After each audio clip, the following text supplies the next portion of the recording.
నమస్తే, welcome to question hour. నేను సోనియా. తిరుమల వివాదంలో కల్తీ నెయ్యి నకిలీ ప్రస్తుతం ఈ అంశంపై దేశవ్యాప్తంగా చర్చ జరుగుతోంది. దేవుడితో భక్తుల మనోభావాలతో ఆడుకున్నదెవరు అనే ప్రశ్న అందరిలోనూ ఉంది. నెయ్యి కాని నెయ్యిని ప్రోత్సహించింది ఎవరు అనేదే ప్రధాన ప్రశ్న. జంతు కొవ్వు చుట్టూ చర్చ చేస్తున్న వారు పాలు లేకుండా నెయ్యి తయారు చేశారని ఎందుకు గుర్తించడం లేదని నిలదీస్తున్నారు కూడా. తిరుమల లడ్డూ ప్రసాదం తయారీకి కావాలనే నకిలీ నెయ్యిని సరఫరా చేశారా? అపవిత్ర పనుల వెనుక కుట్ర దాగి ఉందా? సిట్ సమర్పించిన రిపోర్టుల్లో నకిలీ నెయ్యి అని తేలిన మీనమేషాలు ఎందుకు లెక్కిస్తున్నారు? పాలు లేకుండా నెయ్యి తయారు చేశారని రూఢి అయినప్పటికీ నకిలీ మకిలీ వెనుక లబ్ధి పొందింది ఎవరు? సూత్రధారులు పాత్రధారులను గుర్తించడంలో లోపముందా? చేతికి నకిలీ మకిలీ అంటకుండా కథ నడిపించిన పెద్దలు ఎవరు? ఈ వివాదం కంచికి చేరుతుందా? కంచె చేను మేసిన విధంగా దొంగలు బయటకొస్తారా?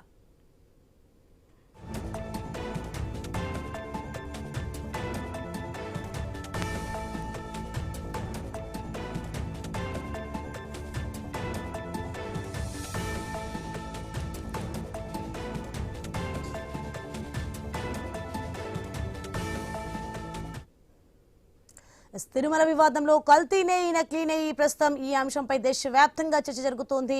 దేవుడితో భక్తుల మనోభావాలతో ఆడుకున్నదెవరు అనే ప్రశ్న అందరిలోనూ ఉంది.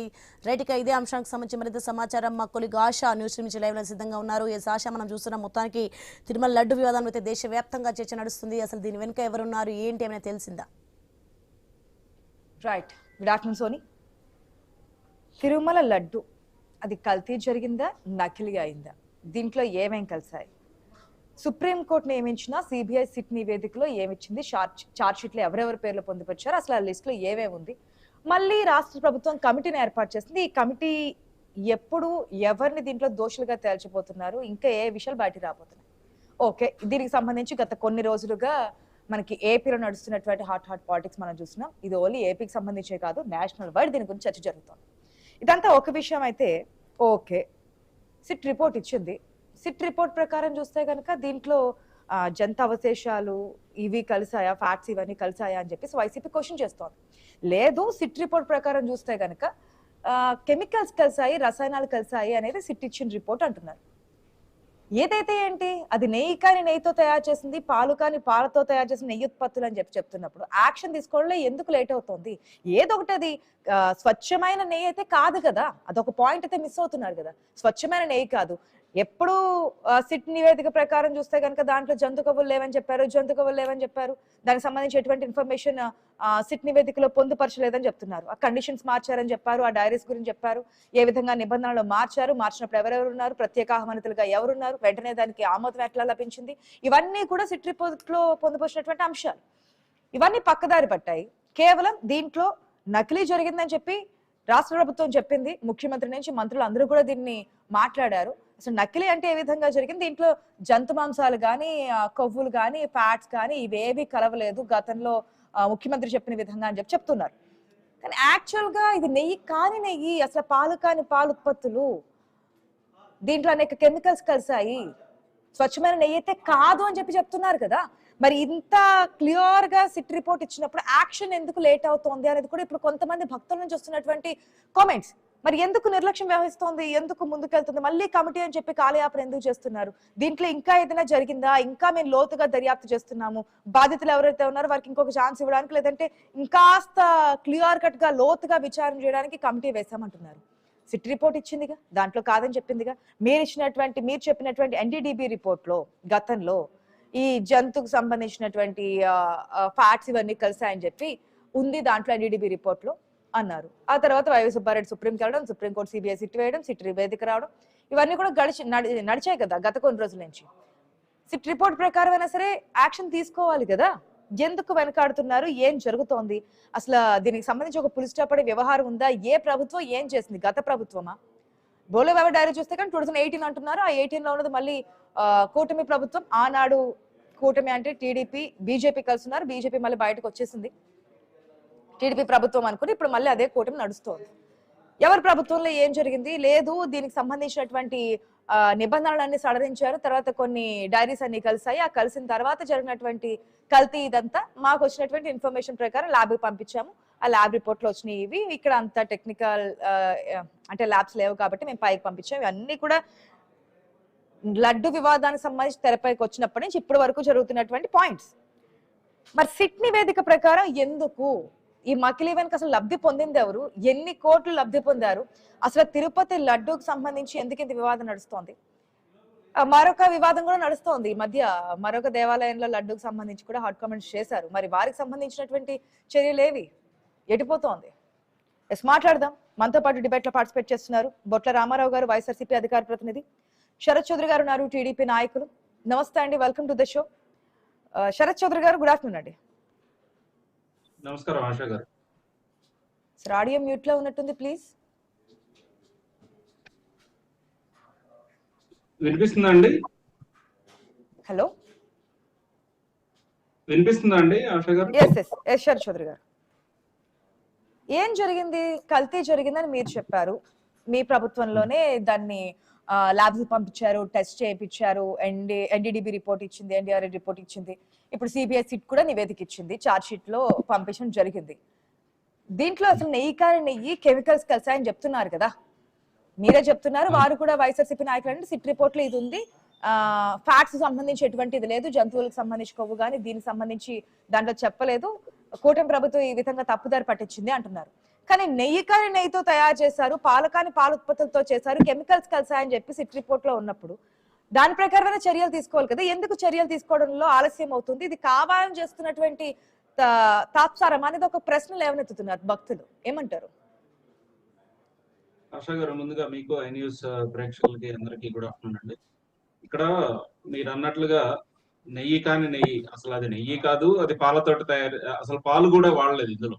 వాస్తవంగా సిట్ రిపోర్ట్ ప్రకారం మనం చూసుకున్నట్లయితే దీని అంతటికి అసలు స్టార్టింగ్ ఎక్కడి నుంచి వచ్చింది అని అంటే, గత 5 సంవత్సరాలు 2019 నుంచి 2024 వరకు తిరుమల పవిత్రత అనేది ఏ స్థాయిలో దిగదార్చే ప్రయత్నం చేశారు గత పాలకులు అనేది అర్థమైన తర్వాత చంద్రబాబు నాయుడు గారు తిరుమల ప్రక్షాళన అనేది జరగాలి, క్లియర్ గా అన్య మతస్థులు గాని ఎవరు ఉండకూడదు, మన హిందూ ధర్మాన్ని మనం కాపాడుకోవాలి అన్న ఉద్దేశంతో వచ్చిన వెంటనే శ్యామలరావు గారిని ఈవోగా అక్కడ వేయటం జరిగింది. శ్యామలరావు గారు అక్కడ లడ్డూ పోర్టు దగ్గరికి వెళ్ళిన తర్వాత అక్కడ ఉన్న వాళ్ళు భయాందోళనలో కొంత నర్మగర్భంగా వ్యాఖ్యలు చేయటం జరిగింది. మీరు స్వచ్ఛమైన ఆవు నెయ్యి గనక తీసుకొని రాగలిగితే లడ్డూ క్వాలిటీ ఏ విధంగా ఇదివరకు ఉన్నట్లుగా మేము చేయగలము అనేది చూపించగలము అని చెప్పి అక్కడ ఉన్న కార్మికులు చెప్పడం, ఆ తర్వాత రిపోర్టుకు పంపించడం.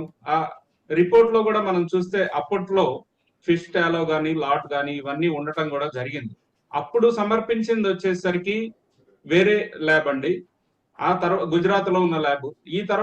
ఈ మధ్య కాలంలో సిబిఐ వారు ఇచ్చిన రిపోర్ట్ వచ్చేసరికి ఎన్డీఆర్ఐ లో కూడా మీరు 36th పేజ్ లో క్లియర్ గా చూసినట్లయితే మీ దగ్గర రిపోర్ట్ ఉంటే అందులో వాళ్ళు ఏం చెప్పారు అంటే, మా దగ్గర ఉన్న టెక్నాలజీ ప్రకారం లెస్ దాన్ 10% ఏదన్నా ఉంటే అది మా దాంట్లో గుర్తించే టెక్నాలజీ మా దగ్గర లేదు, బట్ ఇందులో మాత్రం అసలు పాలు అనేది కానీ నెయ్యి అనేది కానీ ఎక్కడా కనిపించట్లేదు అనేది క్లియర్ గా చెప్పారు.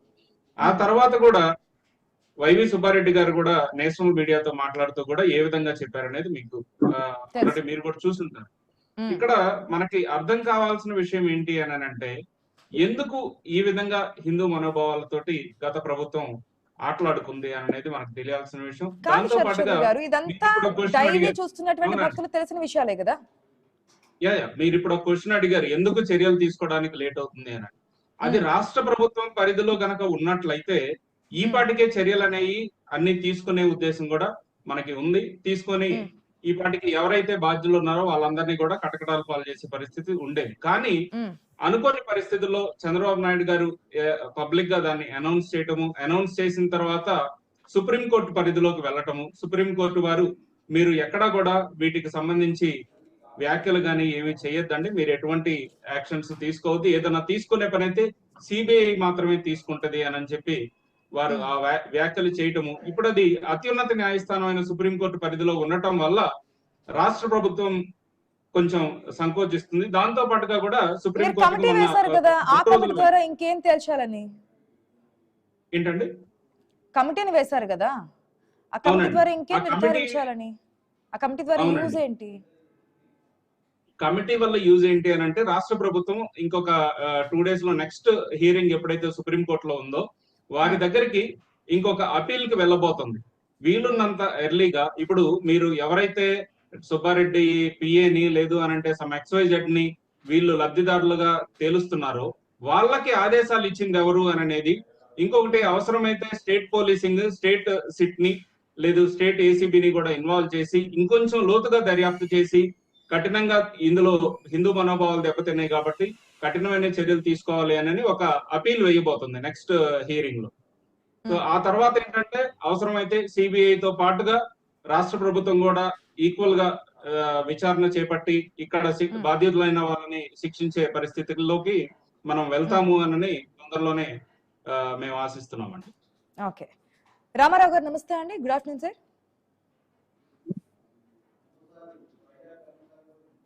రామారావు గారు నమస్తే అండి.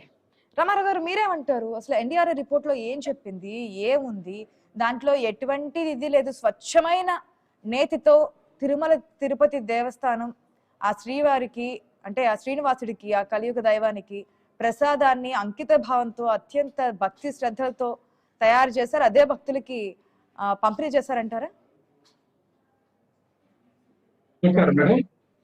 ముందుగా మీకు అట్లాగే ఐన్యూస్ వీక్షకులకు మన ప్యానల్ ఇక్కడ తిరుమల తిరుపతి దేవస్థానానికి సంబంధించినటువంటి లడ్డూ ప్రసాదంలో కల్తీ జరిగిందని చెప్పేసి, నెయ్యిలో కల్తీ జరిగిందని, ఆ కల్తీ కూడా జంతు కొవ్వు కలిసిందని చెప్పి సాక్షాత్ ముఖ్యమంత్రి గారు మాట్లాడేనేమి ఉప ముఖ్యమంత్రిగా ఉన్నటువంటి పవన్ కళ్యాణ్ గారు మరొక అడుగు ముందుకేసి ఆ యొక్క నెయ్యిలో పంది కొవ్వు కలిసిందని మాట్లాడటం, లోకేష్ కూడా అదేవిధంగా మాట్లాడటం మనం చూసాం. అయితే నేషనల్ డైరీ డెవలప్మెంట్ బోర్డు ఏం చెప్పిందంటే కల్తీకి సంబంధించినటువంటి రిపోర్టుల్లో కొంచెం హెచ్చు తగ్గులుగా ఇచ్చేటటువంటి రిపోర్టుల్లో ఉంటాయని చెప్పి ఆ రోజు చెప్పినటువంటి సందర్భం. అసలు కల్తీ ఎప్పుడు జరిగింది అనేది కూడా మనం ప్రాథమికంగా నిర్ధారణ రావాలి. ఇప్పుడున్నటువంటి ల్యాబ్ టెస్ట్ రిపోర్ట్లన్నీ కూడా చంద్రబాబు నాయుడు గారు మళ్ళా రెండోసారి నవ్యాంధ్రప్రదేశ్ లో అధికారంలోకి వచ్చిన తర్వాత తీసుకున్నటువంటి శాంపిల్స్ అనేది గమనించాలి. అట్లా వీళ్ళు చెప్పేటటువంటి భోలేబాబా డైరీ కూడా అది గతంలో ఏఆర్ డైరీ కలుపుతుంది. ఏదైతే చంద్రబాబు నాయుడు గారి ప్రభుత్వంలోనే ఆ యొక్క ఏఆర్ డైరీకి కానీ భోలేబాబా డైరీకి కానీ ఇవి కూడా కాంట్రాక్ట్ ఇచ్చినటువంటి సందర్భం అయితేనేమి. అయితే వీళ్ళు ఎందుకో ఇక్కడ వీళ్ళకి ఏం రూట్ మ్యాప్ వచ్చిందో తెలియదు కానీ రూట్ మ్యాప్ అనేది కోట్ చేసుకుంటాడు. వీళ్ళకి ఏం రూట్ మ్యాప్ ఇచ్చారో తెలియదు కానీ హిందువుల మనోభావాల మీద, వెంకటేశ్వర స్వామి మనోభావాల మీద దెబ్బకొట్టి మా నాయకుడు జగన్మోహన్ రెడ్డి గారు వేరే మతస్థుడు అనేటువంటి యాంగిల్లో. రామారావు గారు ఒక క్వశ్చన్ నేను స్ట్రైట్ గా అడుగుతున్నా, ఏదైతే శరత్ చౌదరి గారిని అడిగాను మిమ్మల్ని కూడా అదే అడుగుతున్నా. ఆ ల్యాబ్ రిపోర్ట్ ఎన్డీడీబీ గురించి మీరు చెప్తున్నారు, నేషనల్ డైరీ డెవలప్మెంట్ బోర్డు ఏదైతే ఇచ్చిందో ఎన్డీఆర్ఏ రిపోర్ట్ ఏముందో, సిట్ రిపోర్ట్ ఏదైతే వచ్చిందో చార్ట్ షీట్ అని చెప్తున్నారు. దాంట్లో కొన్ని పాయింట్స్ మీరు యాక్సెప్ట్ చేస్తున్నారు, కొన్ని పాయింట్స్ గురించి అసలు ప్రస్తావించట్లేదు. వై? ఏదైతే దీనికి సంబంధించి ఇన్ఫర్మేషన్, ఒక నిమిషం, దీనికి సంబంధించి ఏదైతే జంతు ఫ్యాట్స్ సంబంధించి యానిమల్ ఫ్యాట్ కి సంబంధించి ఇన్ఫర్మేషన్ దాంట్లో ఏం లేదు అంటున్నారు. కానీ కొన్ని రసాయనాలు కలిసాయి, పామ్ ఆయిల్ కలిసింది, ఆయిల్స్ కలిసాయి, కెమికల్స్ కలిసాయి అని చెప్పి దాంట్లో ఉందంటున్నారు. మరి దాన్ని ఎందుకు యాక్సెప్ట్ చేయలేకపోతున్నారు? ఓకే, ఇప్పుడు రిపోర్ట్ ప్రకారం చూస్తే, ఒక నిమిషం, ఇప్పుడు రిపోర్ట్ ప్రకారం చూస్తే ఇది మొన్న కూటమి ప్రభుత్వం ఏర్పడిన తర్వాత వచ్చినటువంటి రిపోర్ట్, దానికి సంబంధించి తీసినటువంటి శాంపిల్స్ అవి అంటున్నారు. అప్పటి నుంచి అదే డైరీస్ కదా, మరి ఆ డైరీస్ నుంచి వచ్చినటువంటి నెయ్యినే కదా తీసుకొచ్చి ల్యాబ్ లో ఇస్తా. దానికి యాక్సెప్ట్ చేయట్లేదు. ఒక్కటి మాత్రమే పట్టుకుని సీఎం అన్నారు, లేదంటే కనుక డిప్యూటీ సీఎం అన్నారు, మంత్రులు అన్నారు, ఎమ్మెల్యేలు అన్నారు, అందరూ జంతావశేషాలు ఉన్నాయన్నారు, కొవ్వు ఉందన్నారు, ఈ యానిమల్ ఆ యానిమల్ అన్నారని. కానీ నెయ్యి కానీ నెయ్యి అంటున్నారు కదా, దాన్ని ఎందుకు యాక్సెప్ట్ చేయలేకపోతున్నారు? అసలు నెయ్యే కాదన్నప్పుడు అది కల్తీనా నకిలీనా అనేది ఎందుకు? అక్కడ తిరుమల శ్రీవారికి ప్రసాదంలో అందించాల్సింది స్వచ్ఛమైన నెయ్యి. అట్లాంటిది కాకుండా అసలు నెయ్యే కాని దాంతో లడ్డు తయారు చేసి ఆ విషయాన్ని పక్కదో పట్టిస్తూ దీంట్లో యానిమల్ ఫ్యాట్ కలవలేదు, లేదంటే కనుక కెమికల్స్ కలిసి ఏదేదో చెప్పారు, అంతవరకు తప్ప ఇది లేదంటే అసలు స్వచ్ఛమైన ఏదో కాదనేది కదా అక్కడ క్లారిటీగా తెలుస్తోంది. ఇక్కడ నెయ్యిలో ఏదైనా డాల్డా లాంటిది వెజిటబుల్ ఆయిల్స్ కలిసేదానికి జంతు కొవ్వు, పంది కొవ్వు, ఫిష్ ఆయిల్ అని చెప్పేదానికి డిఫరెన్స్ మనం అర్థం చేసుకోవాలి. ఎందుకంటే ఇక్కడ అది డిఫరెన్స్ ఉంది కాదనట్లేదు, రెండింటికి డిఫరెన్స్ ఉంది. నకిలీ అయితే జరిగింది కదా, ఫ్రాడ్ అయితే జరిగింది కదా. ఏదైతే రాసిందో దాన్ని చదివారండి. ఎక్కడా కూడా పవన్ కళ్యాణ్, ఒక నిమిషం రామారావు గారు, ఫస్ట్ రిపోర్ట్ లో 1 సెకండ్ మీరే మాట్లాడుతారు. ఒక సెకండ్ క్లారిఫై చేస్తున్నాను. ఫస్ట్ రిపోర్ట్ లో లార్డ్ ఆర్ ఫిష్ ఆయిల్ అని ఉంది కాబట్టి దాన్ని ఎక్స్ప్లెయిన్ చేశారు, అంతేగాని ఎక్కడా కూడా ఓన్ కామెంట్స్ చేయలేదు చంద్రబాబు నాయుడు గారి, పవన్ కళ్యాణ్ గారు. నేను మాట్లాడితే పూర్తి కాకుండా మీరు కనుక మధ్యలో వస్తే దాని మీనింగ్ కూడా మారిపోతుంది. ఇక్కడ కన్ఫ్యూజన్ ఒకటి క్రియేట్ చేశారు చంద్రబాబు నాయుడు గారు. మళ్ళీ మీరు కూడా ఈ చాలా కన్ఫ్యూజన్ క్రియేట్ చేయాలి. ఇక్కడ క్లాస్ వస్తాం. ఇక్కడ మనము ఇది మెరుగైన సమాజం కోసం చేస్తున్నటువంటి రైతులు డిబేట్స్ కాబట్టి ఒక క్లారిటీ కొద్దాం. ఇక్కడ నేనేమంటున్నానంటే మా నాయకుడు జగన్మోహన్ రెడ్డి గారు సూచనల మేరకు మాజీ టీటీడీ చైర్మన్ ఉన్నటువంటి ప్రస్తుత పార్లమెంటరీ పార్టీ నాయకుడు ఎంపీ వైఎస్ సుబ్బారెడ్డి గారు సుప్రీంకోర్టు ఆశ్రయించి సిబిఐ కావాలంటే సిబిఐ వేసినటువంటి సిట్టు ఈ రోజు కోర్టుకి ఇచ్చినటువంటి రిపోర్ట్ మీద మనం మాట్లాడుతున్నాం. కోర్టుకి ఇచ్చినటువంటి రిపోర్ట్ లో ఎక్కడ జంతువుల కొవ్వు కానీ పంది కొవ్వు కానీ కలిసింది సృష్టి కన్షించారు. అదే ఈ టైంలో ఇచ్చినటువంటి శాంపిల్. రామారావు గారు ఒక చిన్న డౌట్ అండి, అంటే ఒక గృహిణిగా నాకు తెలుసు, కాకపోతే ఒక చిన్న డౌట్ భక్తుల దగ్గర నుంచి వచ్చినటువంటి ఒక డౌట్ ని క్లారిఫై చేయండి. ఒక్క నిమిషం మీరు మాట్లాడిన దానికి నేను కంటిన్యూషన్ చెప్పుకుంటూ పోతే ఇది ఎట్లా సార్? క్రాస్ చెక్ చేయకుండా, అంటే క్రాస్ క్వశ్చన్ చేయకుండా మీరు చెప్పిందే వింటూ ఉంటే ఇంక మేము ఉండి వేస్ట్ కదా, మీకు ఇచ్చేసి మేము సైలెంట్ అవ్వచ్చు. డౌట్స్ క్లారిఫై చేయకపోతే ఎట్లా? మీ నాయకులు చెప్తున్న మాటలకు కూడా సమాధానం చెప్పాలి కదా. రామారావు గారు, first of all me audio disturbance గా ఉంది, క్లారిటీ లేదు, బ్రేక్ అవుట్ వస్తుంది. ఇద్దరు మాట్లాడితే కనుక అర్థం కాదు. ఒక నిమిషం వెయిట్ చేయండి. నెయ్యి కాదు, లేదంటే కనుక దీంట్లో ఫ్యాట్స్ లేవు, యానిమల్ సంబంధించి ఫ్యాట్స్ అన్నారు, ఫిష్ ఆయిల్ అన్నారు, ఇవన్నీ అన్నారు, దీనికి దానికి తేడా ఉంది అంటున్నారు. నేనేమంటున్నా, స్వచ్ఛమైన నెయ్యితో తయారు ఒక్క నిమిషం స్వచ్ఛమైన నెయ్యితో తయారు చేయాలి కదా అంటున్నా. మీరు రెండింటికి పోలిక చెప్పేస్తూ ఇది కాదు కదా అనేస్తున్నారు. అసలు నెయ్యి అనేది ఎట్లా తయారవుతుందండి? మేడం, ఇక్కడ నెయ్యి అనేటువంటిది ఈ రోజు ఒక్క రోజుతో జరుగుతున్నటువంటి అంశం కాదు. దానికి ఆన్సర్ చెప్పండి సార్. నెయ్యి అనేది ఎట్లా తయారు చేస్తారు? నెయ్యి ఎందులో చూస్తుంది? ఏ విధంగా తయారు చేస్తారు? దాని ప్రాసెస్ ఏంటి? మేడం, ఈ శాంపిల్ అనేది ఎప్పుడు తీసుకున్నారు అనేది మీకు క్లారిటీ కావాలని నేను ప్రయత్నం చేస్తాను. ఇక్కడ ధూళిపాల నరేంద్ర సంబంధించినటువంటి సంఘం డైరీ, నందిని డైరీలు, దాంట్లో మళ్ళీ హెరిటేజ్ కలిసి ఇంటర్నల్ గా ఒప్పందాలు ఇప్పుడు జరుగుతున్నటువంటి సరఫరా. ఇదే సంఘం డైరీ మార్కెట్ లో అరకిలో నెయ్యి 350 రూపాయలు అమ్ముతుంటే ఇక్కడ 320కో 30కో టెండర్ పోర్ట్ చేస్తారు. ఎలా సాధ్యం అవుతుంది? నేనేమంటున్నానంటే కొంత వెజిటబుల్ నేను అడిగిన దానికి స్ట్రైట్ గా ఆన్సర్ రావట్లేదు. పరిస్థితులు మనకు కనిపిస్తుంది. ప్రజలకు అర్థమయ్యేటట్టు క్లియర్ గా మాట్లాడదాం. ఈ రిపోర్ట్లు, ల్యాబ్లు ఇవి కాకుండా రిపోర్ట్ ఇచ్చిన దాని ప్రకారం మీరు అంగీకరిస్తున్నది, వాళ్ళు అంగీకరిస్తున్న దానికి ఒక మిడిల్ గా ఒక పార్ట్ అయితే ఉంది. ఇది నెయ్యి, ఒక నిమిషం, ఇది జంతువుల ఫ్యాట్ లేదంటే ఫిష్ ఆయిల్ ఇది కాదని చెప్పి మీరు అంటున్నారు. అసలు కల్తీ అయితే జరిగిందనేది వారు చెప్తున్నారు. మధ్యస్థంగా ఒక పాయింట్ అయితే ఉందిగా, అది కెమికల్స్, పామ్ ఆయిల్, వేరే ఆయిల్స్ కలిసా అనేది అయితే వెజిటబుల్ ఆయిల్స్ కలిసా అని చెప్పి ఇప్పుడు మీరు కూడా అన్నారు దాంట్లో రిపోర్ట్ లో ఇచ్చిందని. నెయ్యి అనేది ఎట్లా తయారు చేస్తారు? పాలతోను, పాల తర్వాత వెన్న, మీగడ తర్వాత దాని నుంచి కదా పెరుగు మీద వచ్చినటువంటి మీగడ, ఆ మీగడని చిలికితే వచ్చేది వెన్నని మరగబెడితే వచ్చేది నెయ్యి, అంతేనా? చంద్రబాబు నాయుడు గారు కానీ పవన్ కళ్యాణ్ గారు మాట్లాడే మీ పాయింట్ మీరే ఉన్నారు, అదే చెప్తున్నాను. గత కొన్ని రోజుల నుంచి ఇదే నడుస్తుంది. మీరేమో ఈ పాయింట్ అంటారు, టీడీపీ వాళ్ళేమో ఆ పాయింట్ అంటారు. క్లియర్ గా భక్తులకు సమాధానం చెప్పాల్సిన అవసరం ఉంటుంది కదా. వినండి మేడం, బాత్రూమ్ లో వాడేటువంటి కెమికల్స్ లడ్డూలో కలిసి నేను మాట్లాడుతున్నాను. ఇది సమంజసం మీరు చెప్పండి. దాని మీద మాట్లాడుతున్నాం. వీళ్ళు చేసినటువంటి అపచారం వెంకటేశ్వర స్వామి ప్రపంచ వ్యాప్తంగా ఉన్నటువంటి భక్తుల మనోభావాన్ని దెబ్బతీస్తుంది. వీళ్ళకి వెంకటేశ్వర స్వామి అంటే కనీసం గౌరవం కానీ, భక్తి కానీ, మర్యాద కానీ లేనటువంటి అంశం కనిపిస్తుంది. రాంబాబు గారు వినండి అంటున్నా, నా క్వశ్చన్ కి ఆన్సర్ ఇవ్వట్లేదు. మళ్ళీ మీరు ఏది కావాలో అదే చెప్తున్నారు. నా క్వశ్చన్ కి ఆన్సర్ చెప్పండి, మిమ్మల్ని కంటిన్యూ చేద్దాం. మళ్ళీ బాత్రూమ్ క్లీనర్స్ లో వాడేటువంటి నా క్వశ్చన్ కి ఆన్సర్ చెప్పండి సార్. ఆరోపిస్తున్నారు. ఇక్కడ మీరు డిఫరెన్స్ ఇక్కడ అర్థం చేసుకోవాలి. Answer my question please. నెయ్యి ఎట్లా తయారు చేస్తారు? ఆ శ్రీవారి లడ్డూ ప్రసాదంలో ఎటువంటి నెయ్యిని వాడతారు? ఎటువంటి నెయ్యిని వాడాలి? నెయ్యి ఎట్లా తయారు చేసేది ప్రతి ఒక్కరి చిన్నపిల్లలు చెప్తారు. నెయ్యి ఆ యొక్క గేదెల నుంచి సేకరించి, ఆవుల నుంచి సేకరించినటువంటి పాల నుండి నెయ్యి తీసుకొని ఆ డైరీస్ అవన్నీ కూడా ట్రాన్స్పోర్ట్ చేస్తున్నటువంటి సంస్థలన్నీ కూడా ఉంటాయి ఈరోజు మార్కెట్ లో. కానీ అదేవిధంగా టీటీడీకి సాంప్రదాయంగా వస్తున్నటువంటి ప్రక్రియ నెయ్యి అంశం అది. నేనేమంటున్నానంటే వీళ్ళు ఎటువంటి ఆధారం కూడా నిరాధార ఆరోపణ చేశారు. కానీ ఆ విధంగా జరగలేదంటున్నారు కదా. ఇప్పుడు ఏదైతే నార్మల్ ప్రాసెస్ ప్రకారం నెయ్యి తయారీ కావాలో ఆ విధంగా తయారీ కాలేదు. పాలు కానీ పాలు కెమికల్స్ ఇప్పుడు మనం చాలా వార్తల్లో వింటున్నాం నకిలీ పాలు ఏ విధంగా తయారు చేస్తున్నారు, అన్నిట్లో నకిలీ ఏ విధంగా వస్తుంది అనేది. ఎవరు సిటిజన్ రిపోర్ట్ లో లేదా? నెయ్యి అంశం వచ్చేటప్పటికి కల్తీ జరిగింది అనేటువంటి అంశం మీద చేసినటువంటి ఆరోపణ మీద ఇంకా దర్యాప్తు కొనసాగిస్తూ ఎవరు అనేది ఎందుకు ప్రత్యక్షంగా మీరే లైవ్ డిబేట్ లో కొద్ది సెకండ్ల ముందు మీరే చెప్పారు, కొద్ది నిమిషాల ముందు. మేడం బహిరంగ ఫ్లెక్సీలు ఏంటి? ఏ సిట్ చెప్పింది, ఏ సిబిఐ చెప్పింది? ఇక్కడ అన్యాయం అక్రమం జరిగిందని చెప్పి ఎక్కడ నిర్ధారించారు? 250 కోట్ల రూపాయలు అవినీతి జరిగిందని 250 crores. జగన్మోహన్ రెడ్డి గారి ఫోటో పక్కన ఇరువురు టీటీడీ చైర్మన్ గా పనిచేసినటువంటి బొమ్మల కరుణాకర్ రెడ్డి, మరోవైపు వైవి సుబ్బారెడ్డి ఫ్లెక్సీలేసి ఇప్పటికీ అదే వర్షన్. మీరేదైతే లోతుగా విచారణ కావాలంటున్నారో దాని ప్రకారమే కూటమి ప్రభుత్వం కూడా లోతుగా విచారణ జరిపి ఆ కమిటీ ద్వారా ఎటువంటి ఇన్ఫర్మేషన్ సేకరిస్తారు, దాన్ని మరి సుప్రీంకోర్టుకి ఏ విధంగా దాఖలు చేస్తారు అనేది వెయిట్ చేస్తుంది. ఎందుకంటే కమిటీ వేశారు, నెక్స్ట్ విచారణ టైం కి ఇదంతా ఇస్తాను సబ్మిట్ చేస్తామని చెప్తున్నారు కాబట్టి వాట్ నెక్స్ట్ అది వెయిట్ చూద్దాం.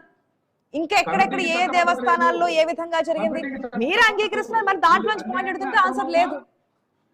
రైట్, రాబోయే రోజుల్లో ఈ విచారణ ఏ విధంగా ముందుకెళ్తుంది, దీని వెనక ఎవరెవరు ఉన్నారు, ఎన్ని చేతులు మారాయి, అసలు నకిలీ మకిలీ కావడానికి కారణాలు ఎవరు ఏంటి అనేది క్లియర్ కట్ గా ఏదైనా బయటకు వస్తుందా, లేదంటే సిట్ విచారణ తర్వాత సిబిఐ ఎంక్వైరీ తర్వాత ఏదైనా బయటకు వస్తుందా, లేదంటే కనుక కూటమి ప్రభుత్వం వేసినటువంటి కమిటీ ద్వారా ఇంకెవరి పేర్లు బయటకు వస్తాయి, ఏ విధంగా దీనికి సంబంధించి ఇన్ఫర్మేషన్ బయటకు చెప్తారని చూద్దాం. థ్యాంక్ యూ అండి, thank you so much debate లో పార్టిసిపేట్ చేసిన ఇద్దరికి కూడా.